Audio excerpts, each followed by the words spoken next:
Video ini hanya untuk mereka yang punya logika. Bagi yang tidak punya logika, skip aja. Terus terang, saya bukan orang yang anti Tempo. Saya dulu bahkan termasuk pengagum Tempo dan sering menggunakan konten-konten di Tempo sebagai contoh di kelas kuliah saya. Tapi terus terang, selama beberapa tahun terakhir ini, rasa hormat saya pada Tempo semakin menurun.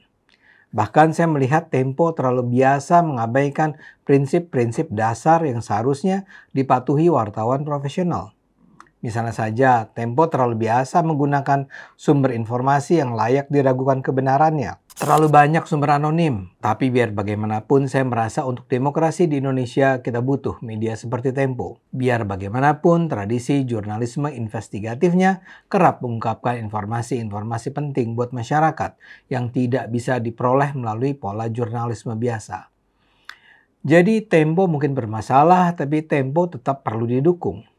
Hanya saja gara-gara kesembronoannya, Tempo sebenarnya punya posisi rentan. Berita terakhir yang mungkin Anda juga dengar adalah mereka digugat perdata sebesar 200 miliar rupiah melawan Menteri Pertanian Amran Sulaiman. Bayangkan, 200 miliar rupiah. Saya sendiri tahun lalu digugat 201 miliar rupiah oleh PDIP. Padahal saya ketika itu membela Megawati.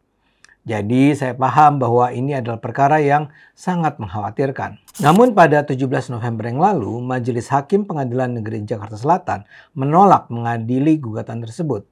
Mereka bilang mereka tidak berwenang mengadili perkara itu. Majelis menganggap perkara ini merupakan sengketa pers yang tunduk pada Undang-Undang Nomor 40 Tahun 99 tentang pers. Dalam undang-undang itu dikatakan sengketa pers harusnya diselesaikan oleh Dewan Pers. Jadi seharusnya pemerintah mengeluarkan hak jawab, hak koreksi, dan melapor ke Dewan Pers dulu. Baru kemudian melapor ke polisi. Kuasa hukum Tempo sendiri menganggap gugatan Amran merupakan bentuk unjustified lawsuit against press atau ULAP yang muncul dari itikat buruk. Tim Tempo menilai ada indikasi intimidasi melalui tuntutan ganti rugi sebesar 200 miliar rupiah. Tempo berargumen Amran sebagai menteri tidak dapat menggugat atas nama pegawai kementerian, Bulog, dan petani Indonesia tanpa dasar hukum yang eksplisit. Dalam hal ini yang disengketakan adalah laporan utama majalah Tempo 16 Mei 2025. Judul artikelnya adalah Risiko Bulog setelah cetak rekor cadangan beras sepanjang sejarah. Artikel ini dilengkapi sampul gambar karung beras dengan judul Poles-poles beras busuk yang ditayangkan di media sosial Instagram dan Twitter. Pada 19 Mei, Ketua Kelompok Substansi Strategi Komunikasi dan Isu Kementerian Pertanian Wahyu Indarto mengadukan sampul gambar tersebut ke Dewan Pers. Sejak awal Juni, Dewan Pers sudah melakukan mediasi antara kedua pihak di kantornya. Wahyu menganggap pemerintah tidak pernah menyebarkan beras busuk. Tempo menjawab, kata busuk itu bukanlah dalam arti sesungguhnya. Menurut Tempo, kata busuk dalam Kamus Besar Bahasa Indonesia mengandung dua makna, rusak dan berbau tidak sedap. Tempo juga menjawab bahwa artikel itu melandaskan diri pada pernyataan para narasumber seperti petani, pengamat pangan, pejabat Bulog, dan Menteri Pertanian. Pada 18 Juni, Dewan Pers merekomendasikan Tempo untuk memperbaiki judul sampul dalam waktu 2x24 jam, memoderasi komentar judul, dan memuat permintaan maaf kepada pengadu dan masyarakat. Pada 29 Juni, Tempo mengubah judul sampul menjadi Main Serap Gabah Rusak, serta meminta maaf kepada pengadu dan pembaca. Tapi rupanya Menteri Pertanian Amran Sulaiman tetap tidak puas. Pada 2 Juli, Amran menggugat Tempo ke Pengadilan Negeri Jakarta Selatan. Pengadilan dimulai pada 7 Agustus dan selama 1 bulan selanjutnya berlangsung 5 kali mediasi antara Tempo dan Amran. Patut dicatat, dalam 5 kali mediasi itu tidak sekalipun Amran hadir.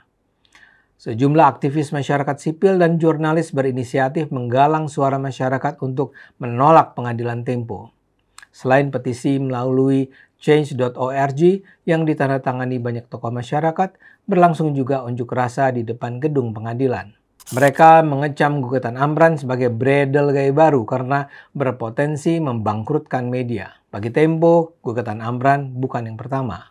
Pada 2019, ia juga menggugat pemimpin redaksi Arief Zulkifli dan redaktur pelaksana Bagja Hidayat masing-masing 100 miliar rupiah.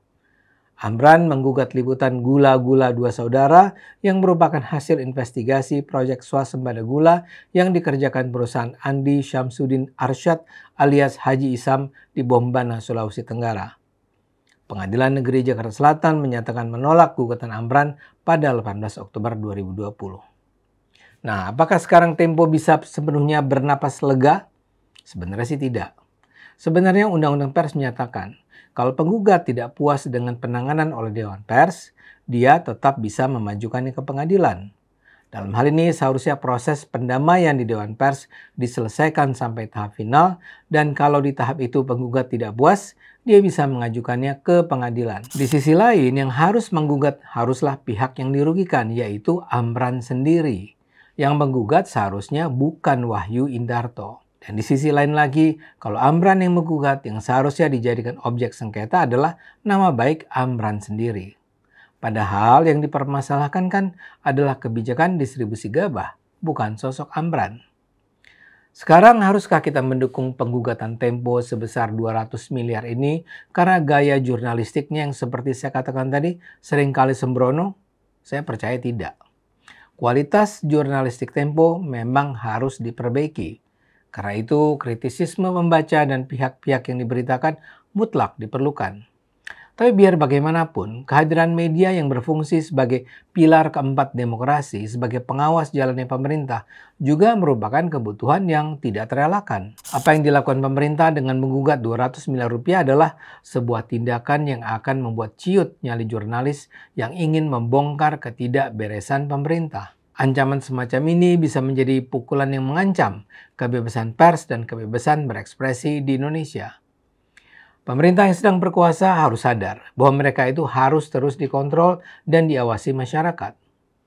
Tentu saja kita harus menolak penyebaran fitnah yang dilakukan dengan niat buruk untuk menjatuhkan pemerintah.